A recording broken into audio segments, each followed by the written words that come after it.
The labor market rebounding last month after being battered by a string of hurricanes in September. The economy adding 261,000 jobs in October, the largest increase in 15 months. Unemployment falling to 4.1%. This is the lowest level since December 2000.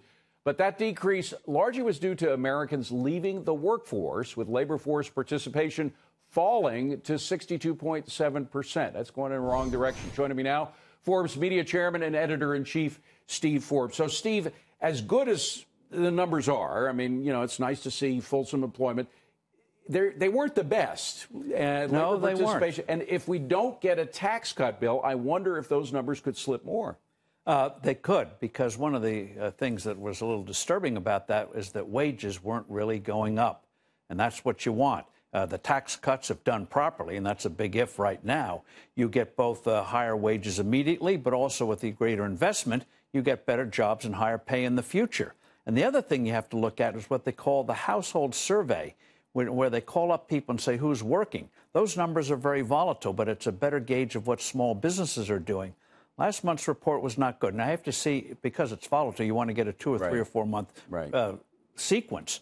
But not good. Good, but not great. The point is only so far you can go with deregulation, which has been spectacular success. Spectacular success by anybody's stretch. And a lot of other things this administration has done to get the economy moving, the energy focus on developing energy here, et cetera. But a lot of people are concerned about this tax bill, what they've seen of it so far. The Wall Street Journal had an editorial today saying it's a half a tax reform. To which I would say, because I think that's kind of cynical, well, half is better than nothing, right? Well, but even there, you're finding out some disturbing things. For example, in fact, the people are now calling it, instead of tax reform, tax deform. For example, there's now a fifth bracket for individuals, 46%. On small businesses, the way they constructed it, their tax only goes from 39% to 35%. Well, big businesses go from 35 to 20. Well, the optics on that are terrible. It's 39 to 25, right? The smaller businesses. No, they put in. They assume that the profits you get from your small business, 70% are really labor costs that get taxed at the old from the 39, 40% rate.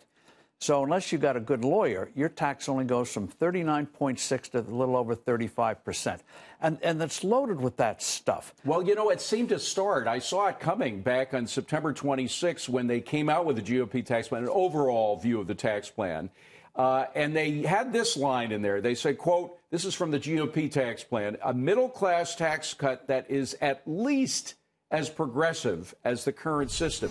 Well, the current system has provided us with anemic growth, very slow growth. It has widened the gap over the past 8 years during the Obama administration between the rich and the poor. So we don't want more of a progressive tax plan, do we? No. Why are you accepting the other side's terms of what a tax bill should be? And so they're taking out things like you can't deduct interest on your student loans. You can't deduct medical expenses, which is going to slam the elderly, and things like that. Alimony. A lot of people sadly get divorced. Right now, if you pay alimony to your spouse, the spouse pays tax, you get a tax deduction. No longer get a tax deduction. Right. So it's riddled with this kind of stuff. Why are they hurting people? I don't want to depress folks out there too much because, again, I think something is better than nothing at this point. And I want to remind folks that Ronald Reagan's first 1981 tax bill had a lot of things in it that conservatives complained about. For example, the phase-in. It took 3 years to phase the whole thing in. The Reagan bill left intact the 50% top rate on salaried income. So the fact that we're leaving now, if this GOP bill is accepted, the top rate at what it was, 39.5%, the same thing happened with Reagan. But look what happened to the economy under Reagan. In 1983, when the tax cuts finally kicked in, you can put up the GDP numbers, the economy went from a deficit of 1.9% to an increase of 4.6% in 1983, 7.3% in 1984, and from then on, it never did less than 3.5%. Yes, but at least in the Reagan tax cuts, even though they left the 50% rate, when you reach certain income levels, your rates all went down. So you had to make much more income to get that 50% bracket. This bill, for example, it takes a 35% threshold. Right now, a couple has to make $400,000 to be in the 35% bracket. They reduced that to 260,000.